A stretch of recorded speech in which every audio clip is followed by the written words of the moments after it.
భాగమే నేను మీతో పంచుకోవడానికి ఇష్టపడుచున్నాను. మరి పరిశుద్ధ గ్రంథంలో నుండి కీర్తనల గ్రంథము 127వ కీర్తన 3-4 వచనాలు చదువుదాము. కుమారులు యెహోవా అనుగ్రహించు స్వాస్థ్యము గర్భఫలము ఆయన ఇచ్చు బహుమానమే. యవ్వన కాలమందు పుట్టిన కుమారులు బలవంతుని చేతిలోని బాణముల వంటి వారు. చాలండి, ప్రార్థన చేద్దాం. స్తోత్రములు ప్రభువా, మహిమ గల రాజా, మీకే స్తుతులు స్తోత్రములు చెల్లించుకొనుచున్నాం. అయ్యా, ఈ మధ్యాహ్న కాల సమయములో ఈ గుడారాన్ని దర్శించటానికి నీవు కృప చూపావు ప్రభువా. మహిమ యేసేపును ప్రేమించి మీరిచ్చిన స్వాస్థ్యము ప్రభువా, కుమారుడు ప్రభువా విలియం కేరీని జ్ఞాపకం చేసుకోండి. నిజముగా ఆయన అయా భూమి మీదకి రావటానికి నువ్వు కృప చూపిన దేవుడవు. ఈ కూడిక కూడా మేమందరం ఈడ కూడి దేవుణ్ణి ఘనపరచటానికి, ఆయన ఆరాధించటానికి ఇక్కడ నువ్వు ఇచ్చిన ఈ సమయమును బట్టి స్తోత్రాలయ్యా. నువ్వు ఇచ్చిన ఈ కార్యాన్ని బట్టి, నువ్వు చేసిన ఈ ఘనమైన కార్యాన్ని బట్టి మేమందరం మీద కూడుకోగలిగాం. నిశ్చయముగా నీ కృప దయచేసిన దేవుడవు అయ్యా. ఈ కుటుంబానికి నువ్వు స్వాస్థ్యం ఇచ్చిన దేవుడవు, వారసుడును అనుగ్రహించిన దేవుడవు, ఈ కృప అనుగ్రహించిన దేవుడవు నాయన.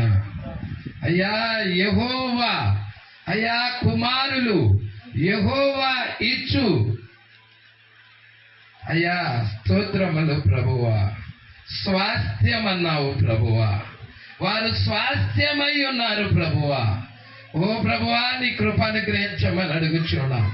ఈ స్థలములో మీరుండమని అడుగుచున్నాము, మీరు మాట్లాడమని అడుగుచున్నాము, నీ సన్నిధి ఇక్కడికి తీసుకురమ్మని అడుగుచున్నాము. నీ ప్రియబిడ్డలకు కావలసిన వర్తమానం ఇవ్వమని, మీరే మాట్లాడమని అడుగుచున్నాము.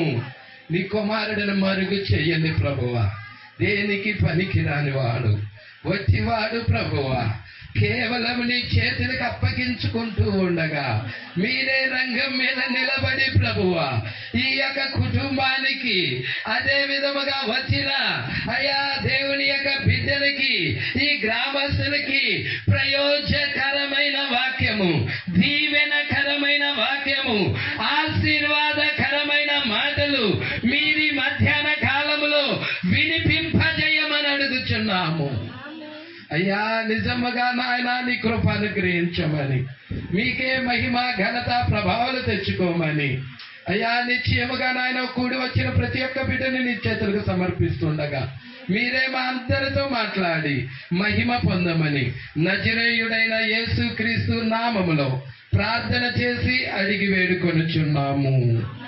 ఆమేన్. హల్లెలూయా, హల్లెలూయా. దేవుడికి మహిమ కలుగునుగాక. సరే, చాలా జాగ్రత్తగా గమనిద్దాం కొన్ని విషయాలు. మరి నేను ఎక్కువగా తీసుకోను, చాలా ప్రాముఖ్యమైన విషయాలు. ఇది ఓన్లీ మహిమ యేసేకు పుట్టిన బిడ్డ గురించి మాత్రమే కాదు, మన గురించి కూడా మనం చూడబోతున్నాం. ప్రజల ఇక్కడ ఉన్న ప్రతి వ్యక్తి గురించి కూడా దేవుడు మాట్లాడతాడని నమ్ముచున్నాను. హల్లెలూయా. అయితే ఇక్కడ మీరు చాలా జాగ్రత్తగా గమనించినట్లయితే ఇక్కడ 2 వచనాలు మనము చదివాం. ఒకటి, కుమారులు యెహోవా అనుగ్రహించు స్వాస్థ్యము, గర్భఫలము ఆయన ఇచ్చు బహుమానం. గర్భఫలము ఆయనిచ్చే బహుమానం. కుమారులైతే స్వాస్థ్యం. దేవుడికి మహిమ కలుగునుగాక. యవ్వన కాలమందు పుట్టిన కుమారులు బలవంతుని చేతిలో బాణము వంటి వారు. మరి దీని మీదే ఈ యొక్క మధ్యాహ్న కాల సమయంలో కొద్ది నిమిషాలు మీ మధ్యకి తీసుకొని రావటానికి నేను ఇష్టపడుచున్నాను. ఈ కాలానికి చెందిన ఒక ప్రవక్త ఉన్నాడు. ఆ ప్రవక్త పేరు విలియం మ్యారిన్ బ్రన్హాం అయి ఉన్నాడు. మీరు చూస్తే 4 జీవులు ప్రకటన గ్రంథములో కనపడతాయి. సింహము, దూడ, మనుష్యుని ముఖము వంటి ముఖము కలిగిన జీవి, 4వ జీవి పక్షిరాజు అయి ఉన్నది. ఈ యొక్క పక్షిరాజు యొక్క వర్తమానం బుక్స్ ఎవ్వరు కూడా ఈ దూత తీసుకొచ్చిన వర్తమానము తప్ప బయట ఎక్కడ దొరకవు. ప్రజల ఎంతో మంది ఎన్నో పుస్తకాలు రాశారు, కానీ ఈ పక్షిరాజు యొక్క వర్తమానాలు కావాలంటే ప్రవక్త 4వ జీవి యొక్క అభిషేకము కలిగిన ప్రవక్త భూమి మీదకి వచ్చాడు. మరి ఆ ప్రవక్త మరి రావటము, ఆ అభిషేకము కూడా ఆయన బిడ్డలకు ఇవ్వటము జరుగుతా ఉన్నది. ప్రజల మీరు చూసినట్లయితే ప్రవక్త మీద ఏ అభిషేకం అయితే ఉంటుందో, సంఘ కాపరి మీద ఏ అభిషేకం అయితే ఉంటుందో, అదే అభిషేకము సంఘం మీద కూడా ఉంటుంది. హల్లెలూయా. ప్రవక్తని ఒక దేవుడు ఒక చోటకి పంపిస్తున్నాడంటే, ఒక వర్తమానం ఇచ్చి ప్రవక్తను పంపిస్తున్నాడంటే, ఒక గ్రామానికి పంపిస్తున్నాడంటే అర్థం ఏంటయ్యా అంటే ఆ గ్రామాన్ని దేవుడు ప్రేమించాడని అర్థం. ఆ గ్రామానికి దేవుడు కృపా వర్తమానం అందియడానికి తన సేవకుడైన ప్రవక్తని ఆ గ్రామానికి పంపిస్తున్నాడని అర్థం.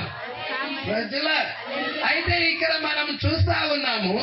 మరి మనం ఆమోసు గ్రంథము గనక చూసినట్టయితే ఆమోసు గ్రంథము 3వ అధ్యాయము 6వ వచనం.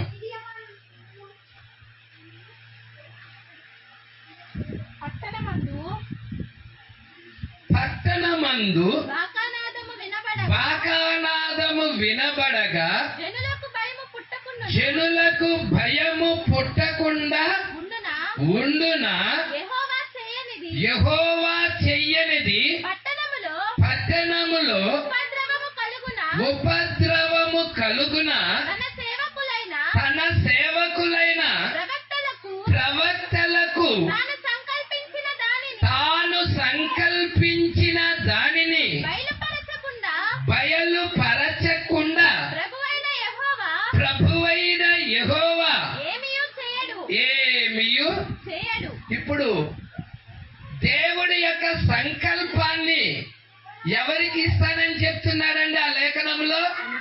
తన సేవకులైన ప్రవక్తలకు. ప్రజల అంటే దేవుడి ఆలోచన, దేవుడి యొక్క ఉద్దేశం, దేవుడి యొక్క తలంపు ఎవరు తీసుకొని భూమి మీదకి వస్తున్నారయ్యా అంటే ప్రవక్తలు, తన సేవకులైన. ఇది బైబిల్లో మాట, నా మాట కాదది, బైబిల్లో మాట ఉన్నది అది.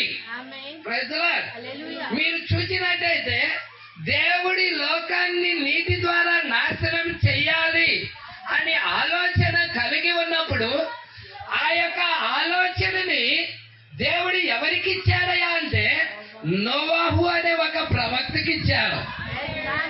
ఆ ఆలోచనని, ఆ ఉద్దేశాన్ని, దేవుడి యొక్క ఉద్దేశాన్ని, దేవుడి యొక్క ఆలోచనని ఎవరు మోసుకెళ్లారయ్యా అంటే నోవాహు అనే ఒక ప్రవక్త మోసుకొని 120 సంవత్సరాలు భూమి మీదే ప్రకటన చేశాడు.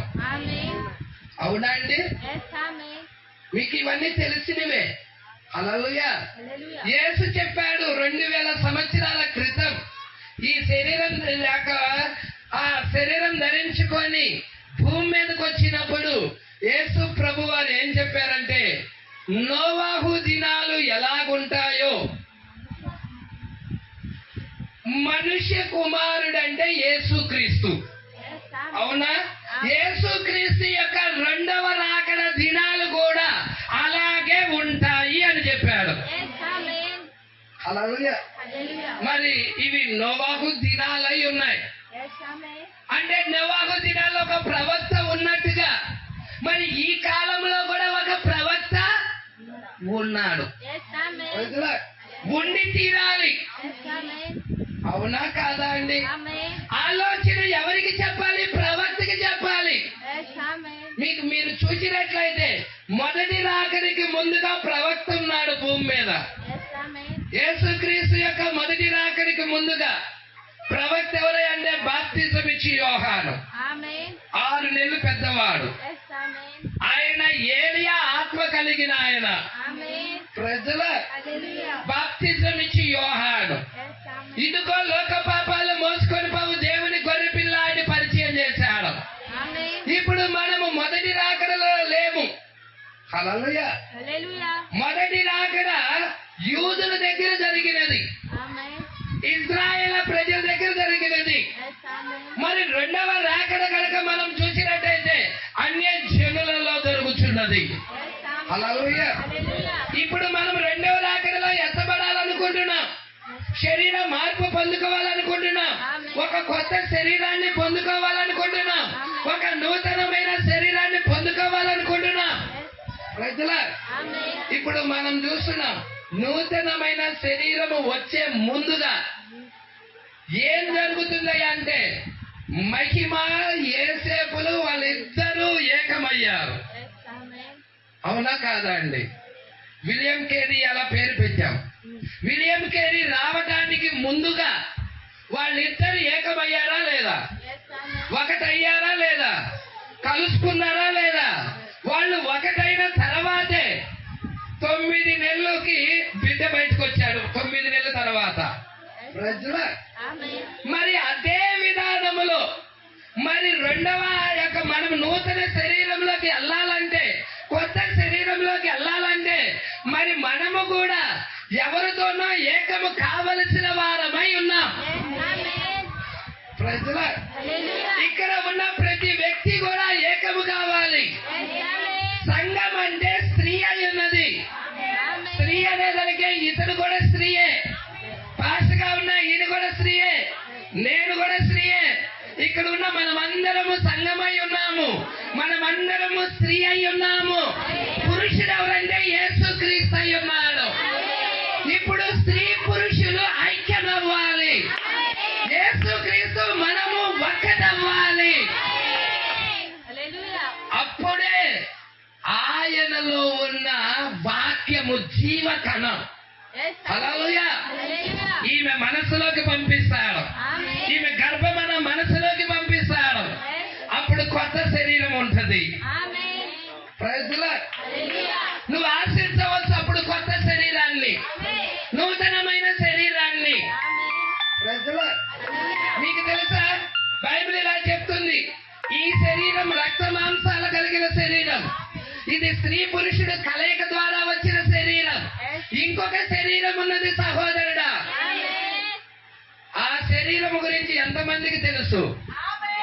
ఆ శరీరం ఎలా ఉన్నదో తెలుసా? మీరు చూస్తే అది స్త్రీ పురుషుడు కలయిక ద్వారా కాదు ఉన్నది.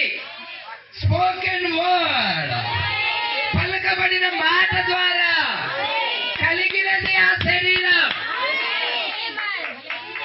మీరు చూస్తే ఆ శరీరం గురించి కావాలనుకుంటే ఆది కాండము నుండి ఆ శరీరం గురించి మాట్లాడుతూనే ఉన్నది బైబిల్. మరి కొరింథీయులకు రాసిన పత్రిక అపోస్తలుడైన పౌలు గారు, మరి సామాన్యమైన వ్యక్తి కాదు ఈయన, 14 పత్రికల దాకా రాశాడు. అగ్ని స్తంభాన్ని దమస్కా మార్గంలో ఇజ్రాయేల్ ప్రజలను ఏ వెలుగైతే నడిపించినదో, ఏ అగ్ని స్తంభం అయితే నడిపించినదో అదే అగ్ని స్తంభాన్ని దమస్కా మార్గంలో కలుసుకున్నాడు. ప్రజల మరి కలుసుకొని ఆయన మాట్లాడుతున్న మాట కొరింథీయులకు రాసిన ఎన్నో పత్రిక అమ్మ? 2వ పత్రిక 5వ అధ్యాయం 1 నుండి. భూమి మీద మీరే చూడండి, పరిశుద్ధ గ్రంథము ఉన్నవారందరూ చూడండి. నేను ఈ శరీరము గురించి మాట్లాడతలేదు. ఈ శరీరం అనేది రోగాలతో, రొప్పులతో, ఆయాసాలతో, వ్యాధులతో, అవునండి, పాపముతో కూడా ఉండిపోయినది. ఈ శరీరము పాపం ద్వారా వచ్చింది కాదా? ఎవడన్నా చెప్పగలడా పాపము లేకుండా నేను వచ్చానని? స్త్రీ పురుషుడు కలయిక ద్వారా వచ్చింది ఈ శరీరం. లైంగిక పరంగా మాత్రమే వచ్చింది ఈ శరీరం. మనందరి శరీరాలు అలాగే వచ్చాయి. అంటే అది పాపేచ్ఛల ద్వారా వచ్చిన శరీరం అయి ఉన్నది ఇది. కాబట్టి ఈ శరీరము మరి పాపేచ్ఛల ద్వారా వచ్చింది కాబట్టి మరి రక్త మాంసాలు కలిగిన ఈ శరీరం అనేది దేవుని రాజ్యాన్ని స్వతంత్రించుకొననేరదు. రక్త మాంసాలు దేవుని రాజ్యాన్ని పొందనేరవు, స్వతంత్రించుకోదు. మరి దేవుని రాజ్యం కావాలని ఉన్నవాళ్ళు ఉన్నారైనా? మాకు దేవుడి రాజ్యం కావాలయ్యా అన్నాళ్ళు ఉన్నారైనా? మరి మీ గురించి దేవుడి రాజ్యం కావాలంటే ఈ వర్తమానం మీకోసమే ప్రజల. మరి దేవుడి రాజ్యానికి కావాలి, వెళ్ళాలి అంటే ఇంకొక శరీరం కావాలి. హల్లెలూయా. దాని గురించి లేఖనం ఏం చెప్తుందో చూడండి ఒకసారి. 2 కొరింథీ 5వ అధ్యాయం 1వ వచనం. భూమి మీద మన గుడారమైన ఈ నివాసము ఏ నివాసం అండి అది? భూమి మీద మన గుడారమైన ఈ నివాసం అంటే ఇళ్ళ, ఆ ఇళ్ళ, ఈ ఇళ్ళో ఆ ఇళ్ళో. ఇప్పుడు నువ్వు ఉంటున్న నివాసం, నీవు ఒక ఇంటిలో ఉన్నావు. ఉన్నాను పాష గారు, నేను తెనాల్లో ఒక ఇల్లు ఉంది, ఆ ఇంట్లో నివసిస్తున్నాను. తెనాల్లో ఉన్న ఆ ఇల్లు గురించి మాట్లాడతల్లా ఇక్కడ. మరి నివాసం అన్నాడు కదా. అవును, ఈ దేహము కూడా నివాసమై ఉన్నది. ఈ దేహములో ఒక జీవుడు నివసిస్తున్నాడు లోన. హల్లెలూయా. అంటే ఈ నివాసము శిథిలమైపోయిన, అంటే ఇది చనిపోయినప్పుడు తీసుకెళ్లి భూస్థాపన చేస్తారు, మట్టి అయిపోతుంది, శిథిలమైపోతుంది. కానీ ఇంకొక నివాసం ఉన్నదంటున్నాడు, ఇంకొక నివాసం ఉన్నదంటున్నాడు. ఇంకొక నివాసం ఎక్కడి నుండి ఉంది పాష గారు? ప్రజలా, ఆ నివాసము కొరకే మనమందరం ఎదురు చూస్తున్నాం. ఆ నివాసము దీనిలోకి ధరించుకుంటేనే ఎత్తబాట్లో వెళ్ళేది. ఆ నివాసము రాకుండా ఇది ఎత్తబాటులోకి వెళ్ళిద్దా? ఆ నివాసం లేకుండా ఇది ఎత్తబాటులోకి వెళ్ళిద్దా? ఇది మార్పు చెందిద్దా? ప్రజల, మరి మార్పు చెందాలన్నా, ఈ నివాసములో ఉన్న ఆలోచనలు మారాలన్నా ఆ నివాసం రావాలి. ఆ నివాసం రావాలి. ఆ నివాసం ఎవరి మీదకైతే వస్తుందో ఆ నివాసం వచ్చినప్పుడు ఇతర ఆలోచనలు మారతాయి, ఇతర ఉద్దేశాలు మారతాయి, ఇతర ప్రణాళిక మారుతుంది. ఇతర వాక్యం ఏం చెప్తుందా అని వాక్య ప్రకారం నడవడానికి ప్రయత్నిస్తాడు. వాక్యంలో తన స్థానం ఏమై ఉన్నదా చూసుకుంటాడా. నా గురించి రాయబడిన వాక్యం ఎక్కడున్నది? బైబిల్లో నా గురించి రాయబడిన లేఖనం ఎక్కడున్నది? నేను ఆ లేఖనము దగ్గరికి వెళ్ళాలని ఆ వ్యక్తి ఆ లేఖనాన్ని వెతకడం ప్రారంభిస్తాడు. ప్రజల, మరి మీరు చెప్తారు, మీరు చూస్తున్నారు, ఈ 4వ జీవి కాలంలో ఒక ప్రవక్త వచ్చాడు అని నేను చెప్పినప్పుడు ఆ ప్రవక్త లేఖనములో ఉన్న ప్రవక్త, వాక్యములో ఉన్న ప్రవక్త. వాక్యము లేచి శరీరం ధరించింది. చిన్నగా వెళ్తాను అక్కడికి. ఇక్కడ చూడు, చదువమ్మా. భూమి మీద మన గుడారమైన ఈ నివాసము శిథిలమైపోయినను చేతి పని కాక దేవుని చేత కట్టబడినదియు. Praise the Lord. హల్లెలూయా. చేతి పని కాక దేవుని చేత. మరి ఈ శరీరం చేతి పని.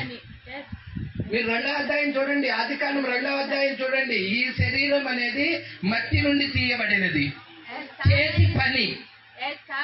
ఈ శరీరం చేతి పనే కదా? చేతి పని. నిర్మాణము జరిగినది ఈ శరీరానికి. కానీ చేతి పని కాని శరీరం ఉన్నది. బైబిల్ చెప్తుంది అది.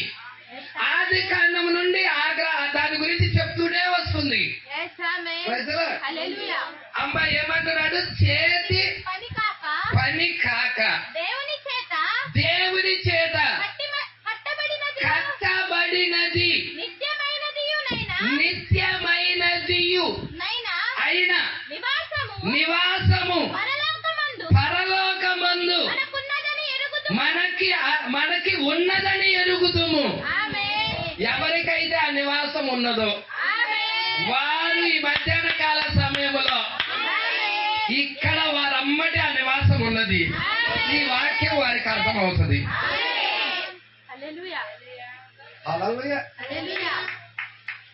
సగమా పట్టుకుంటున్నారని నమ్ముకుంటున్నా. ఈ నివాసం శిథిలమైపోయిన ఇంకొక నివాసం ఉన్నది. హల్లెలూయా. అది చేతి పని కాదు. పాస్టర్ గారు, మరి ఆ నిర్మాణము ఆ యొక్క నివాసము ఎలా ఏర్పడింది పాస్టర్ గారు? చేతి పని కాకుండా, అది చేతి పని కాకుండా ఆ నివాసం అనేది ఎలా ఏర్పడినది? దానికి కళ్ళున్నాయా? దానికి చెవులున్నాయా? అది వినగలుగుతుందా? అది చూడగలుగుతుందా? అది నడవగలుగుతుందా? అది మాట్లాడగలుగుతుందా? ఆ నివాసము మాట్లాడగలుగుతుందా? అది కూడా ఒక శరీరమేనా? అది కూడా ఇది కలిగి ఉన్నట్టే ఉన్నదా? ఇది ఎలాగున్నదో అలాగే ఉన్నది. అది మాట్లాడగలుగుతుంది, అది చూడగలుగుతుంది, అది నడవగలుగుతుంది. అయితే దీనికి ముసలితనం ఉంది కానీ దానికి ముసలితనం లేదు. దీనికి మరణం ఉన్నది కానీ దానికి మరణము లేదు. దీనికి వ్యాధులు ఉన్నాయి కానీ దానికి వ్యాధులు లేవు. దీనికి వృద్ధాప్యం ఉన్నది కానీ దానికి వృద్ధాప్యమే లేదు. దీన్ని పెట్టిలో పట్టుకొని తీసుకెళ్ళాలి కానీ దానికి పెట్టే అవసరం లేదా?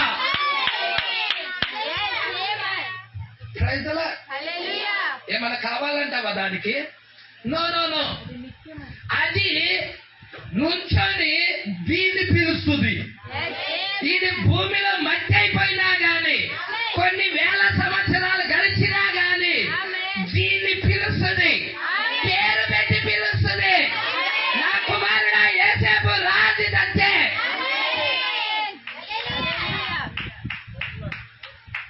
లాజరు రా అని యేసు పలికినప్పుడు కుళ్ళిపోయిన శరీరం, పురుగులు పడిన శరీరం ఎలా లేచి నుంచుందో.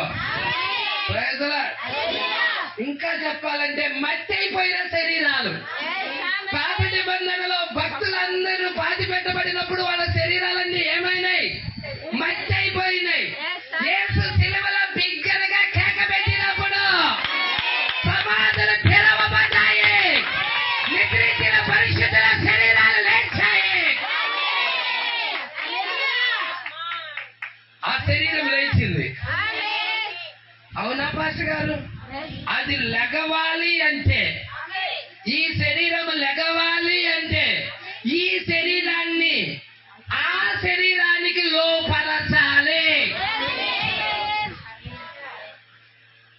ఎంతమంది లోపరచడానికి ఇష్టపడుతున్నారు? దాని గురించి ప్రవక్త ఏం చెప్పాడో ప్రకటన గ్రంథము 4వ అధ్యాయము 2వ భాగము ఈ బుక్ లో చెప్పినది నేను చదువుతాను, గమనిద్దాం.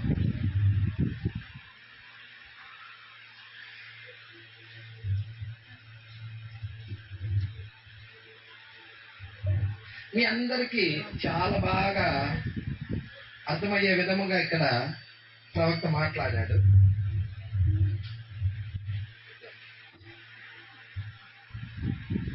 కాబట్టి రాత్రి యందు నిద్రించుటకు ముందుగా ప్రార్థించుట అనేది మనము ఎల్లప్పుడూ ఒక అలవాటుగా చేసుకున్నాము.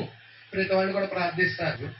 నేను మొదటిసారిగా మారినప్పటి నుండి నాకు అలవాటు ఉన్నది.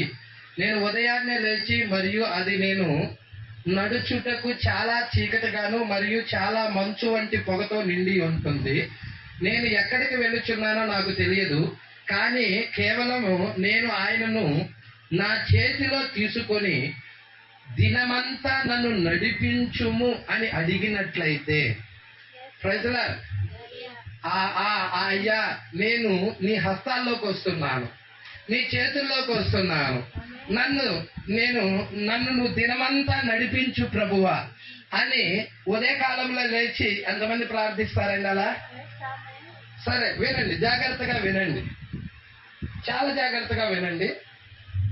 మరి కొద్దిసేపే తీసుకుంటాను, మీకు చాలా ఇంట్రెస్ట్ అయిన స్టోరీ. అయితే నాకు జ్ఞాపకం ఉన్నది, తిన్నగా ఈ వీధిలోనే 6వ పేర. అయితే నాకు జ్ఞాపకం ఉన్నది, తిన్నగా ఈ వీధిలోనే నేను ఒక యవ్వనస్తుడిగా ఉన్నప్పుడు, ప్రవక్త ఒక యవ్వన వయసులో ఉన్నప్పుడు, అంటే ప్రవక్త జీవితంలో జరిగిన ఒక అనుభవాన్ని తీసుకుంటున్నాడు అనమాట. దాన్ని వాక్యంతో పోలుస్తున్నాడు. మరియు బిల్లి పాలకు 3 లేక 4 సంవత్సరాల వయసు ఉండొచ్చు. బిల్లి పాలు ఎవరో తెలుసుగా మీకు? తన యొక్క మొదటి భార్య కుమారుడు హోపు.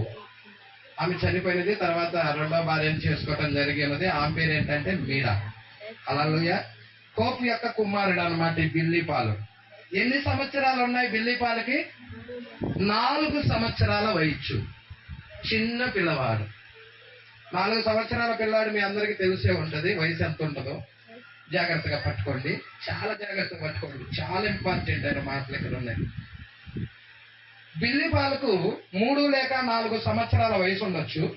మరియు మేము ఈ వీధిలోనే నివసించేవాళ్ళం. ఈ వీధి చివరనే ఇక్కడే నివసిస్తా ఉన్నాము. మరియు ఒక రాత్రి బిల్లి త్రాగుటకు నీళ్లు కావాలని అడిగాడు. ఎప్పుడు అడిగినది? రాత్రిపూట. మరి రాత్రిపూట పిల్లలు చీకటిని చూసి భయపడతారా? ధైర్యంగా వెళ్తారా అండి? భయపడతారా లేదండి? సహజంగా అవునా కదా? నిజంగా భయపడతాం. పిల్లలే కాదు, పెద్దవాళ్ళే కూడా చాలా మంది ఇప్పుడుకు భయపడే వాళ్ళు ఉన్నారు బయటికి వెళ్ళాలంటే. అవునా? బయటికి వెళ్ళాలంటే ఇప్పటికీ కూడా పెద్దవాళ్ళు చాలా మంది భయపడే వాళ్ళు ఉన్నారు. అయితే ఈ 3 లేక 4 సంవత్సరాల చిన్న పిల్లవాడు బిల్లి పాలకి ఏమవుతుంది? మధ్యరాత్రి మంచినీళ్ళు అవుతున్నాయి. ఏమవుతున్నాయండి? మంచినీళ్ళు అవుతున్నాయి. అయితే ఈ ప్రవక్త విలియం మేరీ బ్రన్హాం గారు ప్రసంగం చేసి అలసిపోయి పడుకున్నాడు. ఆ యొక్క ప్రవక్త పడుకున్న తర్వాత బిల్లి పాలు కూడా పడుకొని నిద్రపోయి మధ్యలో లేచి, డాడీ నాకు మంచినీళ్ళు అవుతున్నాయి డాడీ అని లేపుతున్నాడు. ఇక్కడ ఏం జరుగుతుందో చూద్దాం. పాస్టర్ గారు దీంట్లో ఏముంది విషయం? ఏ బిడ్డలైనా అడుగుతారు మంచినీళ్ళు, దాంట్లో విషయం ఏముంది? దాంట్లోనే ఉంది. అదే ఇక్కడ పట్టుకోవాలి. హల్లెలూయా. ఏమన్నదో చూద్దాం. ఎంతమంది ఆసక్తిగా ఉన్నారు? ఆసక్తిగా ఉన్నారా? ఏదో తీయని మాటలు చెప్పడానికి రాలేదు, మీ లైఫ్కు సంబంధించి చెప్పడానికి వచ్చాను. మన జీవితాలు, నా జీవితానికి, మీ జీవితానికి, మరి కుటుంబం యొక్క జీవితానికి, ఇక్కడ ఉన్న మనందరి జీవితాలకు ఉపయోగకరమైనది దేవుడు ఇస్తున్నాడని నమ్ముచున్నాను. మరి మీరు కూడా నమ్ముతున్నారుగా? అట్లా నమ్మేగా ఈ గుడికి వచ్చింది. నిద్రపోవటానికా? కాదు కదా. హల్లెలూయా. నిద్రపోవటానికైతే ఇంట్లో చక్కగా ఏసీ వేసుకొని పడుకోవచ్చు. హల్లెలూయా. యాక్చువల్ గా ఈ అగ్గిలో నేను నిలబడతామంటే చాలా కష్టం, కానీ నిలబడ్డారు. ఎందుకంటే ఈ మధ్యలో ఏసీకి అలవాటు పడింది పాటు శరీరం. ఈ ఏసీకి అలవాటు పడేదానికి నిన్న సామాన్లు కొంచెం ఆటోలో సర్దేటప్పటికే ఈ శరీరం బన్నీ కాస్త మొత్తం లోన బాడీ బన్నీ మాత్రం మొత్తం అయిపోయింది. హల్లెలూయా. మరి అలాంటిది ఏదైనా కానీ ఇక్కడ దేవుడు నిలబెట్టాడంటే ఏదో ప్రయోజనం ఉంది. నాకు ఉంది, మీకు ఉంది. మనందరి మహిమార్థంగా దేవుడు ఇక్కడ మాట్లాడే దేవుడు.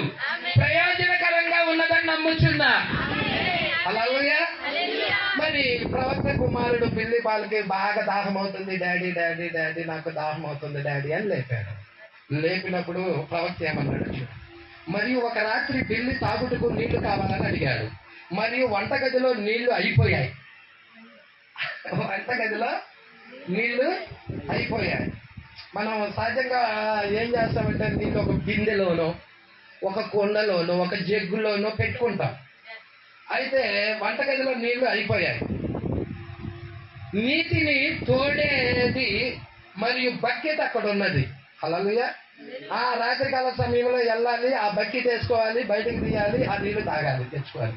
హల్లెలూయా. చూడండి, దేవుడికి మహిమ కలుగును గాక. నీటిని తోడేది మరియు బకెట్ అక్కడ ఉన్నది.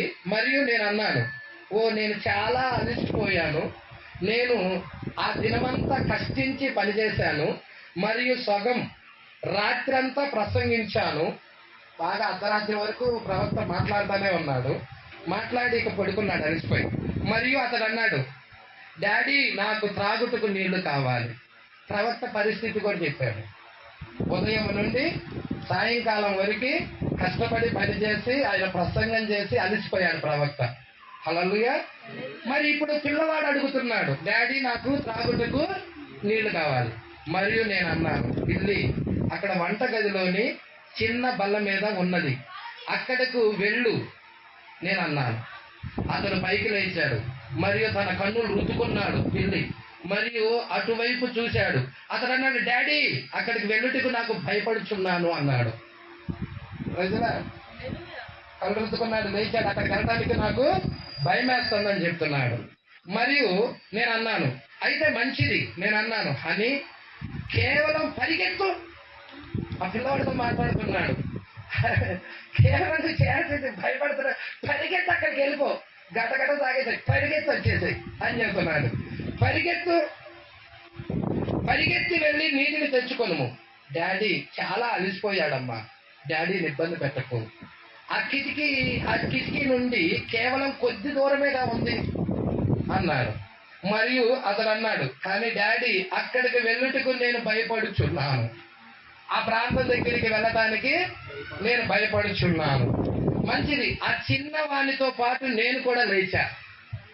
ఇక చిన్నవాడు లేచాడు, చిన్నవాడితో పాటు నేను కూడా లేచా. అలసిపోయినా గాని, శరీరం సహకరించకపోయినా గాని లేచాడు. లేచి మరియు నా చేతిని పట్టుకొని, హల్లెలూయా, నా చేతిని పట్టుకొని మరియు అక్కడికి చేరుకున్నాడు. ఇక చేతిని పట్టుకున్నాడు, గట్టిగా చేతిని పట్టుకొని తిన్నగా అక్కడికి చేరుకున్నాడు. మరియు అది మంచి కార్యమై ఉన్నది. మేము 4 లేక 5 అడుగులు నడిచే లోపే నేల మీద అతికించిన రగ్గు వంటి రగ్గును తగులుకున్నాడు. ఆ చిన్న పిల్లవాడు ఒక రగ్గు లాంటిది కింద అంటే తీరితే దాన్ని తగులుకున్నాడు. మరియు అది లినోలియం యొక్క చిన్న భాగం.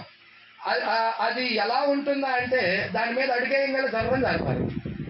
ప్రజలు అది జారిపడిపోతా ఉంటారు. ఇప్పుడు చెయ్యి ఎవరి చేతిలో ఉన్నది? ప్రవక్త చేతిలో ఉన్నది, తండ్రి చేతిలో ఉన్నది. ఒకవేళ జారిపోయినా గాని ఆయన పట్టుకొని ఉన్నాడు కాబట్టి పడడు. ఈ రోజు ఈ లోకమైన యాత్రలో దేవుడే మన చెయ్యి పట్టుకొని ఉన్నట్లయితే ఆ తండ్రి ఏ విధముగా బిడ్డ చెయ్యి పట్టుకున్నాడో అదే విధముగా సర్వోన్నతుడైన దేవుడే సృష్టికర్తే మన చెయ్యి కనుక పట్టుకొని ఉన్నట్లయితే అనేక సార్లు మనము పడిపోయినా కానీ దేవుడు పట్టుకున్నాడు కాబట్టి మనం చూస్తామా? దేవుడు పట్టుకున్నాడు కాబట్టి చూస్తాం. అయితే ఎవరు పట్టుకోలేదనుకో, మన చెయ్యి ఎవరు పట్టుకోలేదనుకో, హల్లెలూయా, పడిపోతాం. అవును కదండి. ఇప్పుడు పిల్లిపాలు చేయండి, వాళ్ళ డాడీ పట్టుకొని ఉన్నాడు. ఇప్పుడు మన డాడీ అయిన యేసుక్రీస్తు, మన తండ్రి అయిన యేసుక్రీస్తు ఎంతమంది చెయ్యి పట్టుకోవాలని కోరుకుంటున్నాడు? తండ్రి నా చేతిని పట్టుకోవాలి ఒకసారి, నేను నీకు అప్పగించుకుంటున్నాను, ఇదిగో నా చెయ్యి నువ్వు పట్టుకోవయ్యా అని ఎంతమంది మధ్యాహ్నకాల సమయంలో సమర్పించుకుంటున్నారు? కొంచెం ముందుకు చూద్దాం. ప్రవక్త ఏం చెప్పారు? ఆ యొక్క చిన్నది రగ్గు లాంటిది తగులుకున్నాడు చిన్నపిల్లవాడు. మరి అది లినోలియం యొక్క చిన్న భాగము. మరి అది ఎలా ఉంటుందంటే మీకు తెలుసా, దాని యొక్క చాలా తొందరలో ఆ కాలు అతడు దాన్ని చాలా తొందరలో వేశాడు. కానీ నా చేతిలో అతని చెయ్యి ఉన్నది, మరియు అతడు నా చేతిని గట్టిగా నొక్కి పట్టుకున్నాడు. ప్రజల ఆ తర్వాత నేను అక్కడ కొద్దిసేపు నిలబడ్డాను, మరియు నేను ఆలోచించడం ప్రారంభించాను. ప్రవక్త ఆలోచన చేస్తున్నాడు, దేవా అది నిజం, నీవు నా చెయ్యి పట్టుకోకుండా నేను ఒక్క అడుగు కూడా వేయలేను. నేను నడవాలన్నా నీవు నా చెయ్యి పట్టుకోవాల్సిందే. ఒక్క అడుగు కూడా నేను వేయలేను. ఎందుకో తెలుసా, లోకము భయంకరమైన స్థితిలో ఉన్నది. ఏర్పరచబడిన వారిని సైతము కూడా అపవాది పడేయాలని, మోసగించాలని, వాడిని దేవుడి రాజ్యం వెళ్ళనీయకుండా చేయడానికి అనేక ప్రయత్నాలు చేస్తుంది. హల్లెలూయా. ఇలాంటి టైంలో దేవుడి చేతుల్లోకి వెళ్ళటం అనేది ఎంత శ్రేష్టకరం. హల్లెలూయా. ఈ దేవుని చేతుల్లోకి వెళ్ళటం అనేది ఎంత ప్రాముఖ్యమైన విషయం. మరి మీరు చూసినట్టయితే ప్రకటన గ్రంథములో 2వ అధ్యాయములో 1వ వచనం ఇలా చెప్తుంది. మీరే చూడండి, బైబిల్లో పర్లేదు తీసి చూడండి.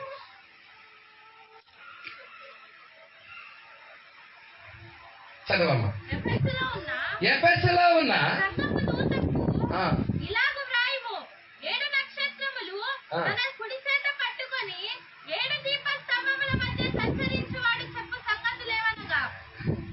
ఇక్కడ మీరు చూడండి, చదివిన వాక్య భాగంలో మనం ఏం గమనించాం, 7 నక్షత్రాలు ఉన్నాయి. ఆ 7 నక్షత్రాలు కూడా యేసయ్య యొక్క కుడి చేతిలో ఉన్నాయి. 7 నక్షత్రాలను కూడా ఆయన పట్టుకొని ఉన్నాడు. హల్లెలూయా. ఆ 7 ఆయన నక్షత్రాలను పట్టుకున్నాడు. ఏంటి పాస్ గారు ఆ నక్షత్రాలు? వీళ్ళే. ఇక్కడ బ్యానర్ మీద ఉంది క్లియర్ గా మీకు. ఆ తెలుగు అక్కడి నుంచి లెక్కేసినట్లయితే ఇక్కడికి ఎంతమంది వస్తారు? 7 వస్తారు. వాళ్ళ పేర్లు కూడా ఉన్నాయి. ఉన్నాయా? ఆ నక్షత్రాల యొక్క పేర్లు కూడా ఉన్నాయి. ఈ నక్షత్రాలు ఎవరో కాదు, దేవుడి దగ్గర నుండి పంపించబడిన దూతలు. దూతలంటే రెక్కలు కలిగిన దూతలు కాదోళ్ళు. రెక్కలు కలిగిన దూతలు దేవుడి దగ్గర ఉన్న ఆ దేవదూతలో కాదు. హల్లెలూయా. వీరెవరయ్యా అంటే వర్తమానికులు. సంఘానికి వర్తమానం అందించడానికి దేవుడి దగ్గర నుండి పంపించబడిన ప్రవక్తలై ఉన్నారు. మరి ఈ కాలంలో కూడా ప్రవక్తను పంపించాడు, నక్షత్రాన్ని పంపించాడు. ఈ నక్షత్రము కూడా ఆయన చేతిలో ఉన్నది. అంతేకాదు ఆ నక్షత్రం యొక్క వర్తమానము నమ్మిన మనమందరము కూడా ఆయన చేతుల్లోనే ఉన్నాము. ఇప్పుడు ఆయన చేతుల్లో ఏమున్నాయి? 7 నక్షత్రాలు ఉన్నాయి. 7 నక్షత్రాలు ఆయన కుడి చేత పట్టుకొని, ఇదిగో ఇక్కడ ఉన్నాయి దీపస్తంభాలు. ఇవి దీపస్తంభాలే. ఈ దీపస్తంభాలే ఈ సంఘకాలాలు. ప్రకటన 1లో ఉంది. హల్లెలూయా. ఈ నక్షత్రాలే దూతలని ప్రకటన 1:20లో ఉన్నది. ప్రైజ్లార్డ్. అందుకే ఇక్కడ అంటా ఉన్నాడు, చాలా జాగ్రత్తగా పట్టుకోండి. ఇక్కడ ప్రవక్త ఏం చెప్పాడో నేను అది చెప్తానికి ఇష్టపడుతున్నాను. తర్వాత నేను అక్కడ కొద్దిసేపు నిలబడ్డాను మరియు ఆలోచించాను, దేవా అది నిజం కదా, నీవు నా చేయి పట్టుకోకుండా నేను ఒక్క అడుగు కూడా వేయలేను. ఎందుకనగా నేను ఎల్లప్పుడూ తొట్టు పడుతూనే నేను ఎప్పుడు తొట్టు పడతానో నాకే తెలియదు. హల్లెలూయా. ఎప్పుడు పడిపోతానో కూడా నాకే. అంటే ఇక్కడ ఉన్న ఎవరికైనా తెలుసా అమ్మా? మీరు పడిపోవటం, నేను పడిపోతున్నానండు అని ఎవరికైనా తెలుసా? దావీదుకే తెలియలా. దావీదు చేసిన పాపం, బెత్షెబాతో వెళ్ళి చేసిన పాపము దావీదుకే తెలియలా. హల్లెలూయా. దావీదు మహారాజు లాంటి ఆయనకే తెలియలా. ప్రవక్త నాతాన్ అక్కడికి వచ్చి చెప్పేదాకా కూడా. అవునా కదండి? మీరు పడిపోయిన సంగతి మీకు తెలియనే తెలియదు. అందుకే ఇక్కడ ప్రవక్త అంటున్నాడు, నేను ఎప్పుడు పడిపోతానో నాకే తెలియదయ్యా.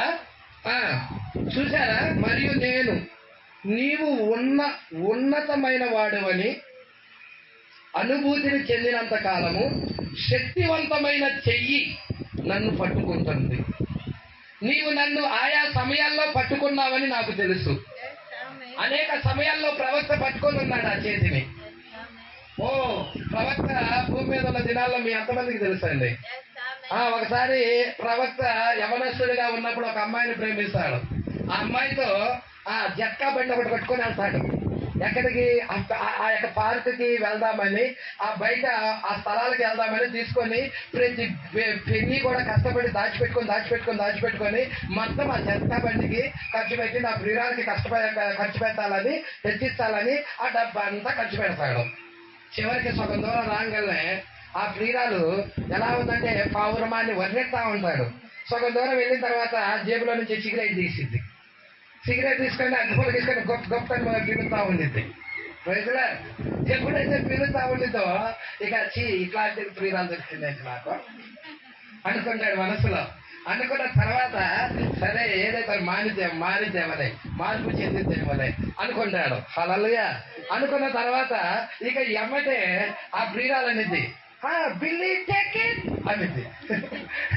బిల్లీ టేక్ ఇట్ అదేమన్నా లడ్డా లేకపోతే ఏమిటి? టేక్ ఇట్ అంటది. అదేంటి? సిగరెట్. అది ఎంత పాపం అండి. దేవుడికి మహిమ కలుగును గాక. తీసుకొని తాగుము అంటుంది ఎవరిని? ప్రవక్తని. ఎప్పుడైతే తీసుకొని తాగంటుందో, అమ్మ నేను అట్లాంటి వాటికి నేను దూరంగా ఉంటానమ్మా, నేను పుట్టింది మొదలుకొని సిగరెట్ జోలి వెళ్ళలేదు, నేను తాగనమ్మా అన్నాడు. Are you sure? నిజమేనా అంటూ. హల్లెలూయా. నిజమేనమ్మా, నేను మాత్రం అలాంటి వాటికి నేను చాలా దూరంగా ఉంటాను, నేను తాగనమ్మా అని చెప్పిన. అయితే నువ్వు ఆదంగిల వాడు అనుకుంటా అంది. అనేదానికి నన్ను అంత మాట్లాడినావా? ఇది నేను తాగుతాను అని తీసుకొని సిగరెట్ నోట్లో పెట్టుకోపోయాడు. అప్పుడు ప్రవక్త చేతికి వచ్చింది, ప్రవక్త హస్తం దిగి వచ్చినది. ప్రవక్త అక్కడ పడిపోబోతున్నాడు, కానీ ప్రవక్తకి తెలియదు పడిపోబోతున్నాడు సంగతి. ఆ చెయ్యి దిగొచ్చి సుడిగాలిలో ప్రత్యక్షమైనది, సుడులు తిరుగుకుండా వచ్చి ఉన్నది. అక్కడ ప్రవక్త వణికిపోయాడు, ఆ సిగరెట్ కింద పడేశాడు, ఆ చెక్క పడి దిగాడు. ఇది పొలాలను పడి అడ్డం పడి పరుగో మళ్ళీ చెక్క బండి వేసుకొని వచ్చిద్దేమోనండి. పొలాలైతే చెక్క బండి రాదు, ఇది కాలువలు అన్ని దాటుకొని పరుగో వెళ్ళిపోయాడు. దేవుడికి భయం కలుగును గాక. నీకు ఆ ప్రియురాలు లేదు, ఆమె లేదు. Good bye. చూసారా అండి? ప్రవక్త చేతులు పట్టుకున్నాడు.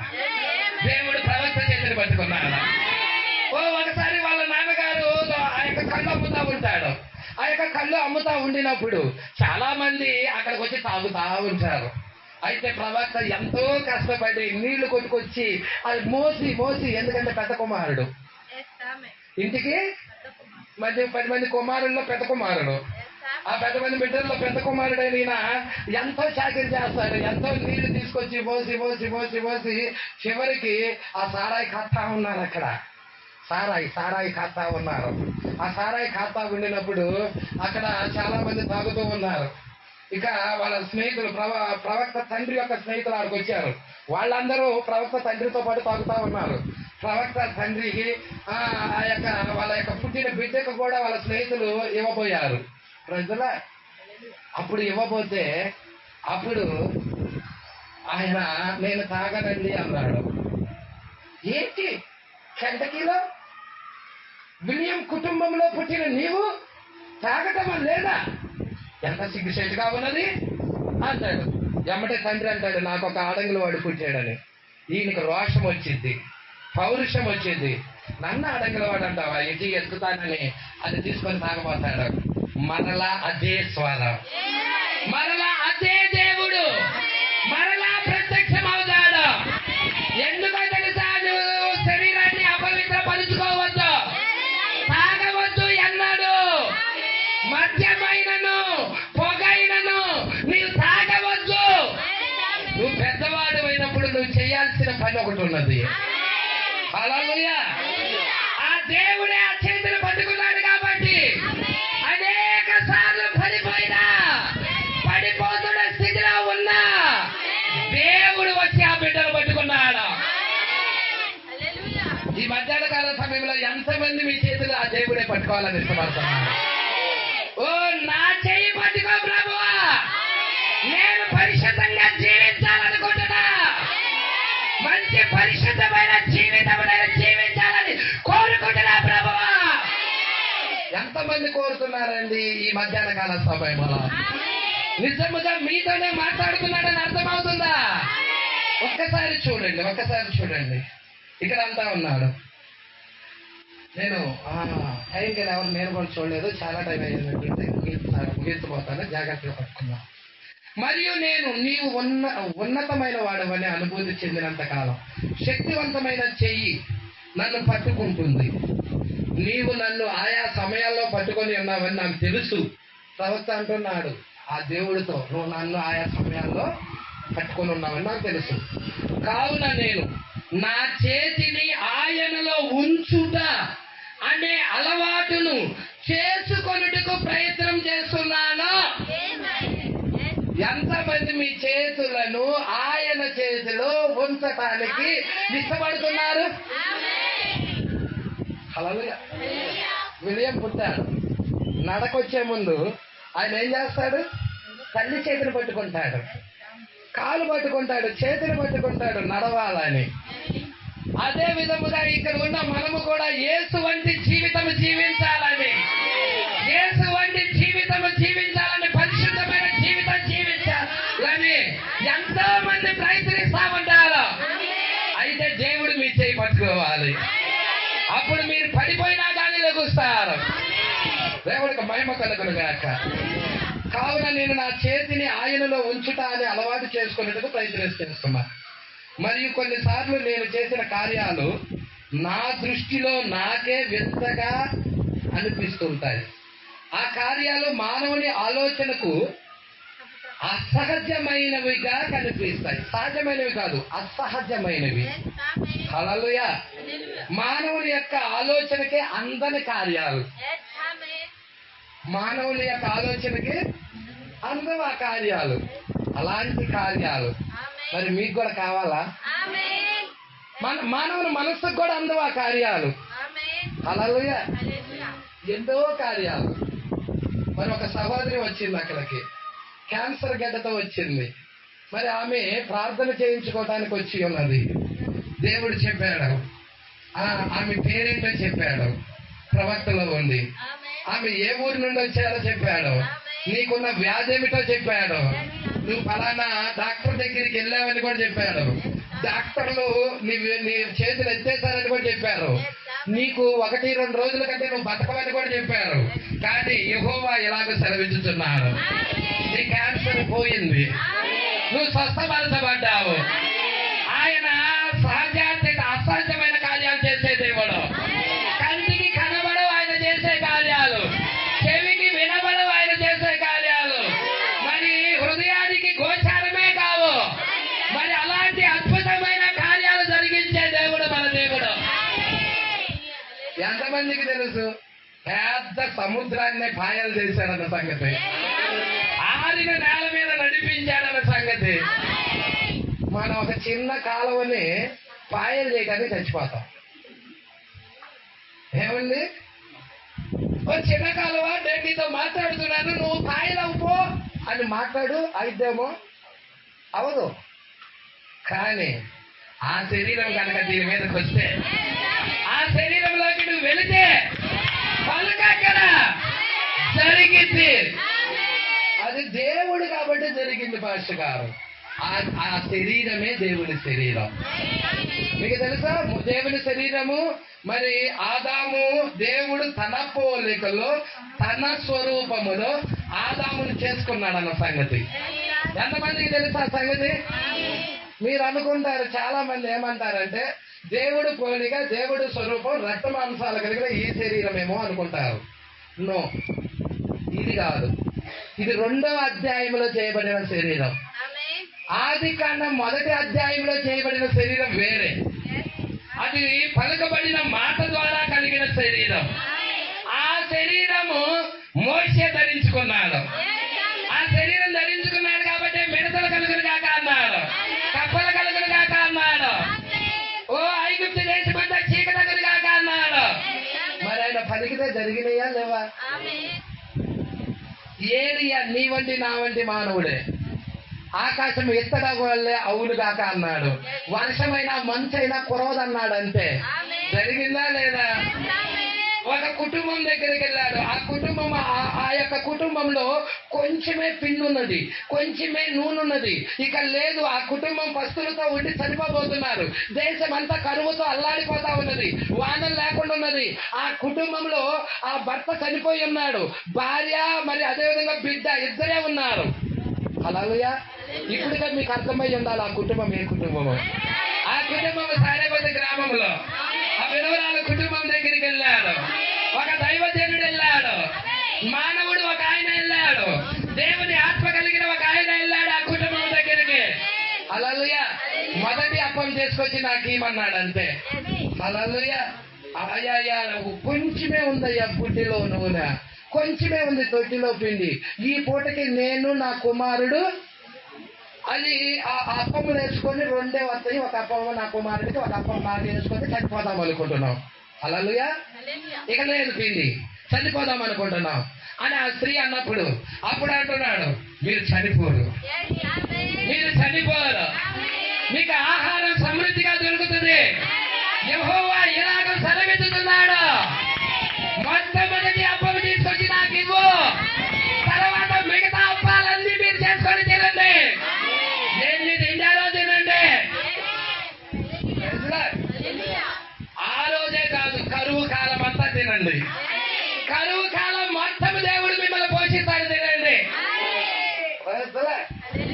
ఎంతమంది ఇక్కడే ఉన్నారు? హల్లెలూయా. మరి ఆ దైవజనుడు మాట విన్నాడు, ఆ స్త్రీ విన్నది, ఆ స్త్రీ లోబడినది, ఆ వాక్యానికి లోబడినది. మొట్టమొదటి అప్పము కష్టపడి తయారు చేసి తీసుకొచ్చి ఆ యొక్క అప్పము కాల్చి ఆయనకి ఇచ్చినది. ఇక్కడ ఉన్నదా స్త్రీ? మొదటి యొక్క ప్రిఫరెన్స్ దేవుడికి ఇచ్చే స్త్రీ, మొదటిగా దేవుడికి ఆ స్థానం ఇచ్చే స్త్రీ ఇక్కడ ఉన్నదా? ఉన్నదని నమ్ముచున్నాను. హల్లెలూయా. ఎప్పుడైతే మొట్టమొదటిగా ఆయనకి ఇస్తావో నీ జీవితాన్ని, అప్పుడు నువ్వు దీవించబడతావు. అందుకే ఇక్కడ అంతా ఉన్నాడు. నేను ఈ చివరి మాట జాగ్రత్త పట్టుకోవాలని కోరుకుంటున్నాను. హల్లెలూయా. కావున నేను నా చేతిలో ఆయనను ఉంచుట, నా చేతిని అనేది ఆయనలో ఉంచుటాన్ని అలవాటు చేసుకున్నట్టుకు ప్రయత్నం చేస్తున్నాను. మరి కొన్నిసార్లు నేను చేసిన కార్యాలు నా దృష్టికి నాకే వింతగా కనిపిస్తాయి. ఆ కార్యాలు మానవుని ఆలోచనకు అసాధ్యమైనగా కనిపిస్తాయి. కానీ మనము వాటిని ఒంటరిగా ముందుటకు అనుమతిని ఇచ్చినట్లయితే, హల్లెలూయా, చేయుటకు కేవలం అది మాత్రమే మంచి కార్యమైనదని నేను కనుగొంటాను. మీకు తెలుసా, ఇక్కడ కనబడని కొన్ని కార్యాలు ఉన్నాయి. ఎవరైనా ప్రార్థన చేయించుకోవటానికి వచ్చినప్పుడు, ప్రవక్త దగ్గరకు వచ్చినప్పుడు వాళ్ళు చేసిన తప్పిదం చెప్పరు.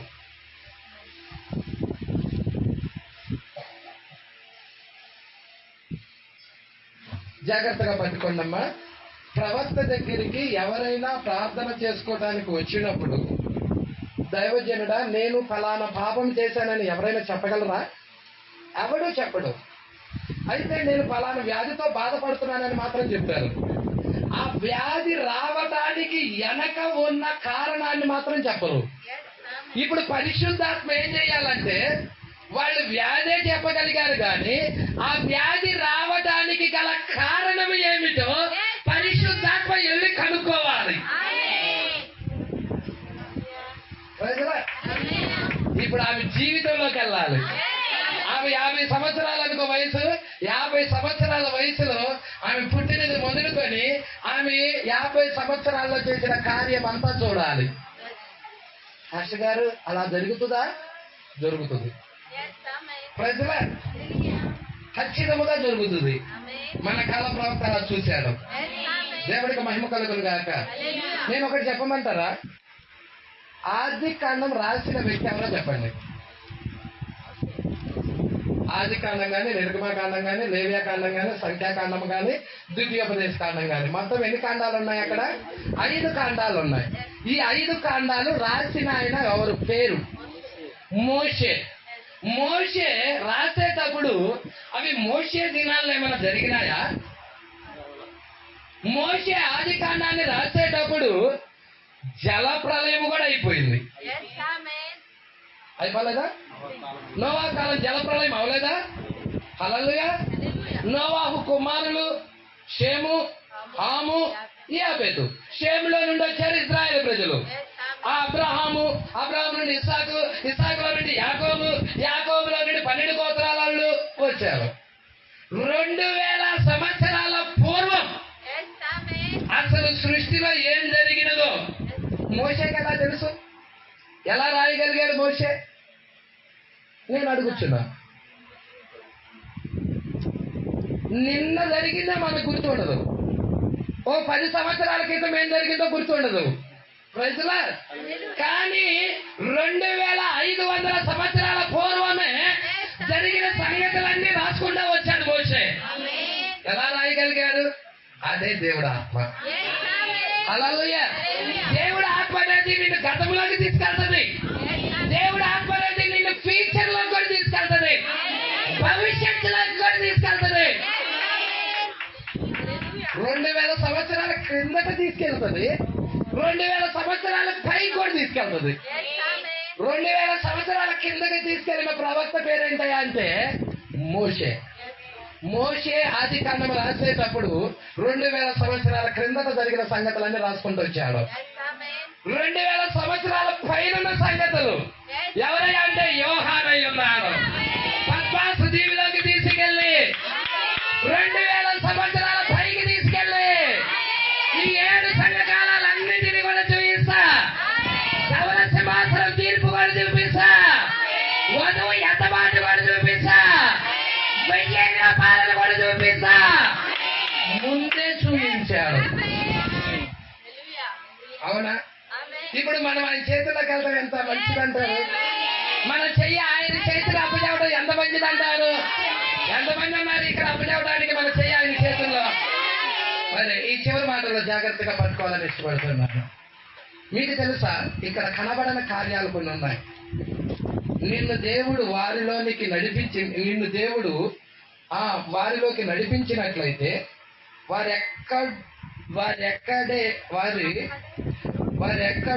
ఎక్కడో ఉంటారు. వారు ఇక్కడే ఎక్కడో ఉంటారు. మీరు చూసారా? ఎందుకనగా అలాగూ నడిపించాలో ఆయనకి ఎందుకనగా ఎలాగూ నడిపించాలో ఆయనకి తెలుసు. Yes, ఆమేన్. కావున ఆయన కృపే మనకు కావలసి ఆయన కృపే మనకు చాలుననేది కనిపిస్తున్నది. Yes, ఆమేన్. మరియు మనకు కావలసిన భద్రత అంతా ఆయనలోనే ఉన్నది. ఆమేన్. నీ గురించిన భద్రత అంతా ఆయనే తీసుకుంటున్నాడు. Yes, ఆమేన్. అప్పుడు ప్రతి ఒక్క దాన్ని ఆయన ప్రక్కనే పడవేయము. మరియు దేవుని యొక్క మార్పు లేని చేతిని పట్టుకును. ఆమేన్. హల్లెలూయా. హల్లెలూయా. ఒక మార్పు లేని దేవుని యొక్క చేతిని పట్టుకున్న ఒక ఆయన ఉన్నాడు Yes, ఆమేన్. ఈ కాలంలో. ఆమేన్. హల్లెలూయా. హల్లెలూయా. ఆయన యొక్క వర్తమానాలు ప్రసంగించబడినాయి. Yes, ఆమేన్. ఆయన యొక్క వర్తమానాలు ఇవి. ఆమేన్. హల్లెలూయా. ఆయనే 7వ నక్షత్రం. Yes, ఆమేన్. ఈ కాలానికి పంపించబడిన 7వ నక్షత్రం. ఆమేన్. దేవుని యొక్క చేతిలో ఉన్న మనిషి. Yes, ఆమేన్. మరి మీరు చాలా జాగ్రత్తగా చూసినట్లయితే ఒక స్త్రీ వచ్చింది. ఈ మాటతో నేను ముగించేస్తాను. ఒక స్త్రీ వచ్చినది ఎవరి దగ్గరికి? ప్రవక్త దగ్గరికి. చాలా మంది స్త్రీలు చాలా మంది వ్యక్తులు వస్తారు. అయితే వాళ్ళకున్న రోగాలే చెప్తారు. రోగం ఎలా వస్తుందో తెలుసా? ఏమన్నాడో తెలుసా? వీడు గుడ్డివాడిగా పుట్టడానికి వీడు చేశాడా? వీడు కన్నవారు చేశారా? గుడ్డివాడో కుంటివాడో అండి అక్కడ. కుంటివాడు అనుకుంటా. వీడు చేశాడా పాపము? వీడు కన్నవారు చేశారా అన్నయ్య అడిగారు. హల్లెలూయా. మీరు చాలా జాగ్రత్తగా గమనించండి. ఎందుకు వాళ్ళ కన్నవారు చేశారని అడిగారంటే ధర్మశాస్త్రం ఏం చెప్తుందంటే తల్లిదండ్రులు చేసిన యొక్క పాపాలు బిడ్డల మీదకి వెళ్తాయి. Yes, amen. వాడి పాపాలు వాడి మీదకి వెళ్తాయి. తల్లిదండ్రులు చేసిన పాపాలు కూడా బిడ్డల మీదకి వెళ్తాయి. అందుకే వాళ్ళు అడిగారు యేసుని ఆ మాట, వీరు చేశారా వీరు కన్నవారు చేశారా? అపోస్తల కార్యక్రమంలో అనుకుంటా. యోహాను 9వ అధ్యాయం. అమ్మ యోహాన అదొకసారి చూద్దాం, మీకు లేఖనం చూపిస్తాను. యోహాను సువార్త 9వ అధ్యాయం చూడమ్మా. గుడివాడిగా పుట్టింది. అవును, 9:1 నుంచి చూడమ్మా. ఆయన మార్గమున పోవచ్చుండగా పుట్టు గుడ్డివాడైన ఒక మనుష్యుడు కనబడెను. ఆయన శిష్యులు బోధకుడా వీడు గుడ్డివాడై పుట్టుటకు ఎవడు పాపము చేసెను? వీడా వీని కన్నవారా? ప్రజలా, వీడు గుడ్డివాడిగా పుట్టడానికి వీడు చేశాడా పాపము? వీడు గుడ్డివాడిగా పుట్టడానికి వీడి కన్నవారు చేశారా పాపము అని అడిగాడు. శిష్యులు అడిగారు అన్నమాట. ప్రజలా అడిగినప్పుడు యేసు అన్నాడు, వీడైనను వీడి కన్నవారైనను ఇద్దరు చేయలా. హల్లెలూయా. మరి వీడు గుడివాడిగా పుట్టడానికి గల కారణం ఏమిటి? ఒకటి, వీడు చేసినా గుడివాడు అవుతాడు. వీడి కన్నవారు చేసినా గానీ పాపం వీడి మీదకి వచ్చి గుడివాడు అవుతారు. ఈ రెండు కాకుండా మూడో కార్యం ఉన్నది ఇంకొకటి. ఆ మూడో కార్యం ఏమిటయ్యా అంటే దేవుని క్రియలు వీని యందు బయలుపరచబడడానికి వాడు గుడివాడిగా పుడతాడు. ప్రజలు, ఈ మూడు కార్యాలు ఒక వ్యక్తి గుడివాడిగా అక్కడ గుడివాడిగా పుట్టడానికి గల కారణము, లేదా ఒక బలహీనత రావడానికి గల కారణము, మరి మూడు కార్యాలు ఉంటాయి. హల్లెలూయా. మరి ఇక్కడ అలా అక్కడ యేసు మరి వీడు చేయలేదు, వీడు కన్నవారు చేయలేదు. మరి ప్రవక్త దినాలలో ఒక స్త్రీ ఉంది. ప్రవక్త దినాల్లో ఉన్న స్త్రీ మరి యవ్వన వయసులో ఉండి మ్యారేజ్ అయింది. ఆమె ఒక మిలిటరీ అతన్ని పెళ్లి చేసుకున్నది. తర్వాత ఆ యొక్క మిలిటరీ భర్త ఏం చేశాడంటే మిలిటరీకి వెళ్ళిపోయాడు. ఆమె బాగా ధనిక కుటుంబం. ఆ కుటుంబంలో ఎదుగుతూ కొంతకాలం ఉన్న తర్వాత ఆమె ఏం చేసింది అంటే మరి ఒక పాపము చేస్తున్నది. ఏంటి ఆ పాపం అంటే ఆ యొక్క ధనిక కుటుంబంలో చాలా మంది పనివారు ఉన్నారు. ఒక పనివాడిని తీసుకొని మార్కెట్కి వెళ్ళి మరి కూరగాయలు అవి తీసుకొద్దామని తీసుకొని వెళ్ళిపోయి మార్కెట్కి వెళ్ళి మరి అక్కడ మరి ఏం చేసిందంటే ఆ స్త్రీ మరి ఆ పనివాడు ఆ స్త్రీ ఒకటే ఉన్నది. మరి అక్కడ పాపం చేసి ఉన్నది. అది కారులో వెళ్ళి కారులో పాపం చేశారు వాళ్ళు. ప్రజలా పట్టుకుంటున్నారండి. చేసినప్పుడు అక్కడ వర్షం పడుతుంది. కొన్ని గుర్తులు చెప్పారు ప్రవక్త. వర్షం పడుతుంది, గేటు కూడా వేయబడి ఉన్నది, రైలు గేటు. వీళ్ళు సైడ్ ఆపేసి పక్క సైడ్ ఆపేసి వాటి పాపపు క్రియ జరిగించారు.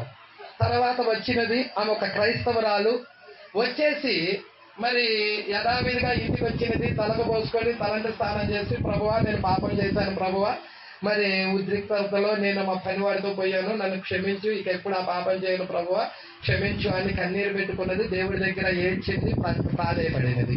ప్రజల ఎప్పుడైతే ప్రాధేయపడి కన్నీరు విడిచినదో కానీ ఆ పాపము ఆమెను వదిలిపెట్టలేదు. ఎందుకు వదిలిపెట్టలేదయ్యా అంటే వివాహము జరిగిన తర్వాత ఆమె భర్తతో ప్రమాణం చేస్తుంది. అక్కడ వివాహములో ఏం జరుగుతుంది? భర్తతో ఆ స్త్రీ ప్రమాణం చేస్తుంది. ఏమని ప్రమాణం చేస్తుందంటే నేను వివాహ ప్రమాణాలు మీ అందరికి వివాహ కార్యక్రమాల్లో తెలుసు, చూసే ఉంటారు. వేరొక పురుషుడిని కన్నెత్తి కూడా చూడను, నీతోనే జీవితాంతము జీవిస్తాను, శ్రమ వచ్చినా కష్టం వచ్చినా హింసైనా కరువైనా నీతోనే జీవిస్తానని ప్రమాణం చేస్తాను. హల్లెలూయా. పురుషుడు స్త్రీకి చేస్తుంది, స్త్రీ పురుషుడికి చేస్తుంది. అయిపోయిన తర్వాత కొంతకాలం గడిచిన తర్వాత ఈ స్త్రీ పాపం చేసిన తర్వాత ఈ స్త్రీకి ఒక బలహీనత వస్తుంది. ఒక బలహీనత ఏంటంటే అది నరాల బలహీనత వస్తుంది. అది బాగా భయంకరంగా నరాలు షేక్ అవుతా ఉంటాయి, వణికిపోతా ఉంటుంది. ఆమె యవ్వన వయసులోనే ఉన్న స్త్రీ బాగా వణికిపోతా ఉంటా ఉంటది. అలాగా వణికిపోతా ఉండినప్పుడు సరే ఈమె దగ్గర చాలా డబ్బు ఉన్నది, అత్తగారింటి కాడ చాలా డబ్బు ఉన్నది, వైద్యుడిని పిలిపించేసి ఎంతో మందులు వాడారు కానీ తగ్గలేదు, ఆ యొక్క వ్యాధి అనేది తగ్గలేదు. అయితే విలియం మ్యారియం బ్రనహాం గారు కూటాలు పెట్టుకుంటా వస్తున్నారు. అయితే ఆ ఊరు దగ్గరలో మరి విలియం మ్యారియం బ్రనహాం గారు కూటాలు పెట్టినప్పుడు ఆ కూటాలకి తను కాదు కానీ తన స్నేహితురాలు వెళ్ళింది. ప్రజలు ఆ స్నేహితురాలు వెళ్ళినప్పుడు విలియం మ్యారియం బ్రనహాం గారి కాలము దూత అక్కడ వాక్యం చెప్పిన తర్వాత ప్రార్థన చేస్తుంటే చాలా మంది స్వస్థపరచబడటము చూసింది. ఇప్పుడు నా స్నేహితురాలు కూడా మరి ఈ వ్యాధి నుండి విడిపించాలి, నా స్నేహితురాలు కూడా ఈ కుడికి తీసుకొని రావాలని మరుసటి రోజు ఏం చేసిందంటే తను వెళ్ళి తన స్నేహితురాలను తీసుకొని కుడికి వచ్చేసింది. ఇంకా ప్రవక్త స్టేజీ మీదకి వెళ్ళలేదు, ఆ గదిలో రెడీ అయ్యి వస్తా ఉండినప్పుడే ఎదుర్కోవడానికి వచ్చేసింది. ఎదురుగా వచ్చి ప్రైజ్లాడ్ పాస్టర్ గారు అని చెప్పింది. ప్రైజ్లాడ్ అమ్మా ఎలా ఉన్నారు ఏంటి అంటే బాగున్నాను పాస్టర్ గారు అని అడిగి ఉన్నది. ప్రార్థన చేయమనేదానికి ఆ ప్రవక్త ఆమెతో కొంచెం మాట్లాడుతూ ఉన్నాడంతే. ఎమ్మటే ఆమె ప్రవక్త ఆమె జీవితంలోకి వెళ్ళిపోయాడు. ఆమె జీవితంలోకి వెళ్ళిపోయాడు, చూశాడు. ఆమె జీవితంలో జరిగిన ఆ సంఘటన చూసినప్పుడు ఆయన ఒకటే అన్నాడు, I see a green car అన్నాడు. నేను పచ్చ కారు చూస్తున్నాను అన్నాడు అంతే. ఆమెకి ఎమ్మటే అటాక్ అయిపోయినది. ఎక్కడ ఆమె చేసిన తప్పిదము, కొన్ని సంవత్సరాల క్రితం చేసిన తప్పిదం అనేది ఎమ్మటే అటాక్ అయిపోయినది. హల్లెలూయా. అప్పుడు అయ్యా నేను దేవుడి దగ్గర ఒప్పుకున్నాను అని ఆ యొక్క స్త్రీ చెప్పడం ప్రవక్తతో చెప్తా ఉన్నది. నువ్వు చెప్పాల్సింది, నువ్వు ఒప్పుకోవాల్సింది దేవుడి దగ్గర కాదు. నువ్వు పాపం చేశావు, అక్కడ రైలు గేట్ వేయబడి ఉన్నది, ఒక ట్రైన్ గేట్ వేయబడి ఉన్నది, అప్పుడు ఆ టైంలో వర్షం కూడా కురుస్తా ఉన్నది. ఇవన్నీ చెప్పిన తర్వాత నువ్వు ఒప్పుకోవాల్సింది నీ భర్తతో అని చెప్పాడు. నేను ఇటువంటి కార్యం చేశానని నా భర్తతో నేను ఇప్పుడు చెప్పాను అనుకో, నా భర్త నాకు విడాకులు ఇచ్చేస్తాడు, కంపల్సరిగా నన్ను చంపేస్తాడు కూడా అవసరమైతే. నేను ఆ కార్యం చెయ్యలేను అని కుప్పకూలిపోయింది. ఏడుస్తా ఉన్నది అక్కడే. దేవుడు కృప కలిగిన దేవుడు, కరుణ కలిగిన దేవుడు, ఆమె మీద దేవుడు హస్తం ఉన్నది కాబట్టి హల్లెలూయా. నేను చేయాల్సింది ఏమి లేదమ్మా అని చెప్పాడు. కానీ దేవుడు ఏం చేశాడంటే మరలా ప్రవక్తకి ఇంకొక విజన్ ఇచ్చాడు. ఈమె జీవితంలోనికి ఏ దేవుడైతే తీసుకొని వెళ్ళాడో అదే దేవుడు ఇంకొక విజన్ కూడా ఇచ్చాడు. ఆ విజన్ లో చూస్తుంది ఎవరినంటే ఈమె భర్తనే. ఈమె భర్తనే చూస్తున్నాడు. ఆ భర్త కూడా సేమ్ తప్పిదములో ఉన్నాడని చెప్పేశాడు. నా భర్త అంటే ఆయన కాదయ్యా, నా భర్త పర్ఫెక్ట్ అయ్యా అని చెప్పింది. తీసుకురా అని చెప్పాడు. ఫోన్ చేసింది, అక్కడ పిలిపించడం జరిగి ఉన్నది. ప్రవక్త అడిగాడు, నేను ఫలానా పాపం చేశానని వాళ్ళ భర్త చెప్పాడు. ఇప్పుడు ఈమెకి ధైర్యం వచ్చింది, నేను చేశానయ్యా పాపం అని చెప్పింది. నేను ఫలానా పాపం చేశానయ్యా అని చెప్పింది. వారు ఒకరి పాపాలు ఒకరు ఒప్పుకున్నారు. వాళ్ళిద్దరి మీద చేతులు పెట్టి ప్రార్థన చేశారు. ఎమ్మటే వారికి విడుదల వచ్చేసి అపవిత్రాత్మ వెళ్ళిపోయింది, ఆ బిడ్డను వదిలిపెట్టేసి. చూసారా, ఎవరు చెప్పరు, పాపం ఎవరు చెప్పరు, రోగం చెప్తారు. ప్రార్థన చేయించుకోవడానికి వచ్చినప్పుడు రోగం చెప్తారు, పాపం ఎవరని చెప్తారా? ఏ సేవకుడి దగ్గర కూడా నేను ఫలానా పాపం చేశానని ఎవరు చెప్పడు. కానీ ఆత్మని పట్టుకోవాలి, అది పరిశుద్ధాత్మ కార్యమయ్యన్నది. మరి సమరయ స్త్రీ జీవితంలో అది కదా జరిగింది. యాకోబు బావి దగ్గర జరిగింది అది కాదా? మాట్లాడుతూ ఉన్నాడు యేసుక్రీస్తు సమరయ స్త్రీతో, హల్లెలూయా, కాసి నేను నీళ్ళు ఇవ్వ నాకు అని అన్నాడు. అయ్యా మీరేమో యూదులు, మేమేమో సమరయులు, నీళ్ళు ఎట్లా అడుగుతున్నాం, మీకు మాకు సాంగత్యం లేదు కదా అని యేసు చెప్తా ఉన్నాడు. నువ్వు ఇచ్చి నీరు తాగితే తప్పికొంటారేమో కానీ నేను ఇచ్చి నీరు తాగితే ఎన్నడూ తప్పికొని అన్నాడు. అయ్యా నీరు కావాలి నాకు ఇవ్వ అని అడిగింది. ఇస్తా కానీ నీ భర్తను పిలిచి తీసుకురా అన్నాడు. హల్లెలూయా. నీకు ఆ నీరు ఇస్తా కానీ నీ భర్తను తీసుకురా అన్నాడు. ఈమె జీవితం గురించి, మరి ఆమె చేసిన తప్పిదాల గురించి యేసు చూడాలి. ప్రజల నువ్వు వెళ్ళి నీ భర్త తీసుకురా అనే కనుక ఆ మంది నాకు భర్త లేదయ్యా అంది. ఎమ్మటే కుండా బద్దలు చేసేసాడు. నీకు 5 పెరిమిట్లు ఉండేది అన్నాడు. నీకు 5 భర్తలు ఉన్నారని చెప్పాడు. ఇప్పుడు ఇంకొకడు ఉన్నాడు, వాడు కూడా నీ భర్త కాదు, ఆడవాడు. ప్రజల అయ్యా నా అంతరంగంలో నీ మొక్కను నేను ఎప్పుడు చూడలేదే. నీ యొక్క నిన్ను నేను ఎప్పుడు ఏ రోజు చూడాలా, నేను నిన్ను ఇదే మొదటిసారి చూడటం, నువ్వు కూడా నన్ను చేరడం ఇదే మొదటిసారి. నా జీవితం గురించి ఎలా చెప్పగలుగుతున్నావు నువ్వు? అదే పరిశుద్ధాత్మ, అదే దేవుడి ఆత్మ. ఆయన చేతుల్లో కనుక నువ్వు వెళ్ళినట్లయితే గొప్ప కార్యాలు చూడగలుగుతావు. ఎంతమంది ఆ చేతుల్లోకి వెళ్ళడానికి ఇష్టపడుతున్నారు? ఆ యొక్క ప్రవక్త పిల్లి చేతిని వాళ్ళ డాడీ పట్టుకున్నాడు. ఈ రోజు మన చేతిని కూడా ఆయన పట్టుకోవాలని ఎంతమంది ఆయన చేతికి మరి మీ చేతిని అప్పగించడానికి ఇష్టపడుతున్నారు? ఆయనకి లోబడడానికి ఇష్టపడుతున్నారు. మరి ఇష్టపడతామా అలాగా? కుమారులు యెహోవా అనుగ్రహించు స్వాస్థ్యం ఇచ్చాడు. హల్లెలూయా. కుమారులు స్వాస్థ్యమై ఉన్నారు, వారసులై ఉన్నారు. వాళ్ళు బలవంతుని చేతిలో, బలవంతుడు ఎవరో చెప్పండి? యేసుక్రీస్తే కదా. ఆయన చేతిలో బాణం లాంటి వాళ్ళు మీరు. మరి ఆయన చేతిలోకి వెళ్తారా మీరు? ఒకరోజు దావీదు ఆయన చేతులకు అప్పగించుకున్నాడా? గొలియాతును చంపాడు. అవును కదండి. మరి మీరు చూడండి, గొలియాతును చంపాడంటే సామాన్యమైన విషయమా? ఈ దావీదు చూస్తేమో 12 సంవత్సరాలు, గొలియాతు చూస్తేనేమో 6 అడుగుల జానడు. 6 అడుగులు కాదు, 6 మూరలు. ఒక్కొక్క మూర 3 అడుగులు. 6 మూరలు అంటే 18 అడుగుల జానడు ఉన్నాడు. 2 తాటి చెట్లు ఎక్కువ ఉంటాడు. అంత ఎత్తు, భారీ పర్సనాలిటీ కలిగిన ఆయన, అంత వ్యక్తి కలిగిన ఆయన్ని 12 సంవత్సరాల చిన్న బుడ్డడు ఎలా చంపగలిగాడు?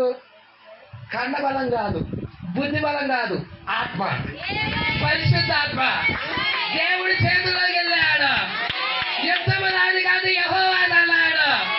5 రాళ్ళు తీసుకున్నాడు. చేతిలో ఉన్న 5 రాళ్ళు తీసుకున్నాడు. JESUS Jesus. 5 రాళ్ళు తీసుకున్నాడు. అక్కడ ఒక ఒడిసెను తీసుకున్నాడు. ఆ ఒడిసెని విశ్వాసమయ్యన్నది. ఒక రాయిని 5 రాయిల్లో ఒక రాయిని ఆ ఒడిసె మధ్యలో పెట్టాడు. గిరా గిరా తిప్పాడు, వదిలాడంతే. మొత్తం కప్పుకున్నాడు కానీ గొలియాతు కప్పుకోలా. వాడు మొత్తం కప్పుకున్నాడు కవచాలతో భారీగా, కానీ ఇక్కడ ఎదురుగా కప్పుకోలా. ఆ రాయి వెళ్ళి కరెక్ట్ గా ఎదురుగా తగిలింది. ఎప్పుడైతే ఎదురుగా ఇక్కడ తగిలిందో, ఒక వ్యక్తిని ఎదురుగా ఇట్లా కొట్టామనుకో, వాడు ఎటు పడతాడు? వెనక పడతాడు. కానీ వాడు రాయి ఇక్కడ తగిలితే ముందుకు పడ్డాడు. కొట్టింది ఎవరో మీరే అర్థం చేసుకోండి. కొట్టింది ఎవరో మీరే అర్థం చేసుకోండి. యుద్ధము నాది కాదు, యుద్ధము యెహోవాది. కొట్టింది ఆయనే. ఏంటి కొట్టడం ఒక బార్లు పడ్డాడు. ఇంకా శృక లేదు, ఏమి లేదు. వాడి కట్కాన్ని తీసుకొని వాడు మెడకాన్ని నరికేశాడు. ప్రజలా మరి గొప్ప కార్యమేనా? మరి యేసు చేతుల్లోకి వెళ్ళిన వ్యక్తులు ఎటువంటి గొప్ప కార్యాలు చేశారో చూసాం. మరి ఈ రాత్రికాల సమయంలో మీరు కూడా ఆయన చేతుల్లోకి వెళ్ళడానికి, ఈ మధ్యాహ్న కాల సమయంలో మీరు కూడా ఆయన చేతుల్లోకి వెళ్ళడానికి ఇష్టపడుతున్నారా? ఎంతమంది ఇష్టపడుతున్నారు? దేవుడు మాత్రం దీవించి ఆశీర్వదించిన కాక ప్రార్థన చేసుకుందాం. మరి మన మధ్యలో దేవకుమార్ పల్లవించారు. పాప ఆయనకి అవకాశమే ఈ ఒక పాట కూడా అసలు ఆయన సింగర్ ఇక్కడ కోటికి పెట్టుకుని సింగర్ ఆయన ఇంత చూస్తున్నాడు అనమాట. అయ్యా అందరికి ఇచ్చాడు, నాకు అసలు ఏం లేదు. సరే, అందరూ లేచి నిలబడతాం. మన బ్రదర్ దేవకుమార్ వస్తారు. పల్లవి చరణం పాటి చివరి ప్రార్థన చేస్తారు.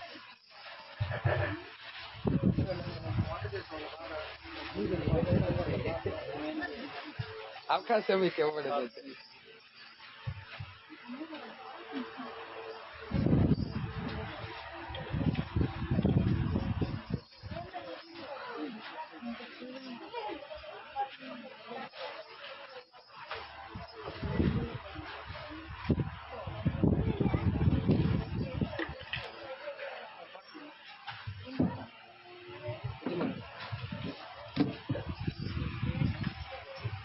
Hallelujah.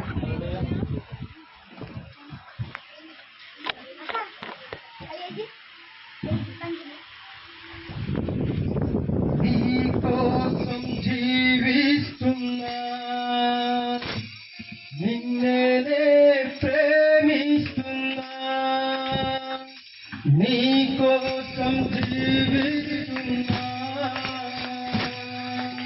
నిన్నే ప్రేమిస్తున్నా.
పరిశుద్ధ సర్వశక్తి పొందిన స్తోత్రము స్తోత్రము స్తోత్రము చెల్లిస్తున్నాము నాయన. మధ్యాహ్న కాల సమయంలో అయ్యాదిగో ప్రభువ మాతో నాయన ఎండ దెబ్బైనాను వడదెబ్బైనాను ప్రభువ మంచి వాతావరణం ఇచ్చిన ఆయన నీ కృపతో మాతో నిలిచి ఉన్న దేవా నీకు స్తోత్రములు చెల్లిస్తున్నాం. స్తోత్రములు ప్రభువ. అయ్యాదిగో ప్రభువ ఈ కాలంలో భయంకరమైన కాలము, నశించే కాలము అయ్యాదిగో ప్రభువ ఈ రోజుల్లో మేము నివసిస్తున్నామంటే అది కేవలం నీ కృపై ఉన్నది. అయ్యాదిగో ప్రభువ ప్రవక్తల ద్వారా మాట్లాడే దేవుడవు, ప్రవక్తల ద్వారా మంచి గొప్ప కార్యాలు చూపే దేవుడవు నాయన. ఈ రోజు చూసే కన్నులు మాకు ఇవ్వమని ప్రార్థిస్తున్నాము అయ్యా. గ్రహించే హృదయం మాకు ఇవ్వమని ప్రార్థిస్తున్నాము యేసయ్యా. అయ్యాదిగో ప్రభువ మొదటి కాలంలో ప్రవక్తని మోషేని పంపిన దేవుడవు, ఏలియా కాలంలో ఏలియా ప్రవక్త పంపిన దేవుడవు నాయన. ఈ రోజు ఈ చివరి కాలంలో ప్రభువ బ్రహ్మ కూడా ప్రభువ ప్రవక్తగా పంపిన ఆయన లేఖనాల్లో దాగి ఉన్న ప్రతి మర్మాన్ని ప్రభువ, ప్రతి రహస్యాన్ని నాయన ఈ రోజు మేము పాపంలో పడిపోకుండానట్లుగా అయ్యాదిగో ప్రభువ నీకు ఎత్తబడేటకు ఈ యొక్క దేహాన్ని వదిలి ప్రభువ నశించిపోకుండా యొక్క దేహానికి మేము వెళ్ళటానికి నాయన మాకు కృప చూపుతున్న దేవుడు. మా మార్గము సత్యము జీవము నీవై ఉన్నావయ్యా. అయ్యాదిగో ప్రభువ నిజముగా జీవ మార్గము నీవై ఉన్నావు కాబట్టి నాయన నిజమైన మార్గాన్ని ప్రవక్త ద్వారా మాకు తెలియపరుస్తున్న దేవుడు నాయన. ఈ రోజు ప్రవక్త లేకపోతే అనాథులమే నాయన మేము ప్రభువ. అనాథులు వేయడం కూడా ప్రభువ ప్రవక్తల పంపి ఈ రోజు మాతో మాట్లాడుతున్న దేవుడు, మంచి గొప్ప కార్యాలు మాకు తెలియపరుస్తున్న దేవుడు, ఎత్తపడుటకు నాయన నిజమైన మార్గాన్ని తెలియపరుస్తున్న దేవా నీకు స్తోత్రములు నాయన. ఈ కూడిక ద్వారా గొప్ప కార్యాలు మేము చూస్తున్నాము, నేర్చుకున్నాము ప్రభువ. బాబుకి నాయన మీ నామాన్ని ప్రతిష్ఠించుండగా ప్రభువ అయ్యాదిగో ప్రభు మంచి యొక్క పేరుని ప్రభువ నీవు నాయన బయలుపరిచిన దేవుడవు అయ్యా. పేరు అభిషేకం పెడికి ముందును గాక సహాయం చేయమని ఇప్పుడు వచ్చిన ప్రతి బిడ్డకి మంచి ఆరోగ్యం దయచేసే దేవుడవు. ప్రతి పాపం మరణమని నాయన, ప్రతి పాపం వాక్యానికి వ్యతిరేకమని ప్రభువ ఈ రోజు మాతో మాట్లాడి ప్రభువ ఆ ప్రతి పాపాన్ని విడిచిపెట్టి నీతో మేము ప్రమాణం చేస్తున్నాము ప్రభువ. అయ్యాదిగో నాయన మా భర్తవైన నీతో మేము ప్రమాణం చేస్తున్నాము ఏ పాపము చేయకుండా నీతిమంతులుగా ఉండుటకు నాయన నీ కృపను మాకు అనుగ్రహించమని ప్రార్థిస్తున్నాము యేసయ్య. నీకు స్తోత్రములు చెల్లించుకుంటూ నీ కుమారుడు మరుగుపరిచిన గొప్ప కార్యాలు మాతో పలికిన దేవుడవు, పలుకుబడిన మాటే మూల విత్తనముగా మార్చిన ఆయన ఈ రోజు మా దేహాలని మార్చి ప్రభువ ఎత్తబడే దేహంలోకి ఎత్తబడే కృప దాయిచ్చామని నామానికి స్తోత్రాలు చెల్లించుకుంటూ మహిమ ఘనత ప్రభావం నువ్వు మాత్రమే పొందుకోమని ప్రభువా యేసుక్రీస్తు నామమున ప్రార్థించడం పెడుతున్నాము. ఆశీర్వాదముతో ముగించుకున్నాము. యేసుక్రీస్తు యొక్క ప్రేమ, ఆయన కృప, నిత్య సన్నిధి మరి కూడిక ఏర్పాటు చేసుకున్న ప్రస్తుత సహోదరుడు దేవకుమార్ యొక్క కుటుంబానికి మరి నూతనముగా పేరు పెట్టబడిన మరి విలియం కేరీ కుటుంబానికి కూడా వచ్చిన మనందరికీ కూడా ఆయన అమూల్యమైన కృప తోడయుండి నడిపించును కాక. ఆమేన్. అందరికీ వందనాలు. God bless you. దేవుడు మిమ్మల్ని అందరూ దీవించి ఆశీర్వదించును కాక. మరి కుటుంబం ముగించబడింది.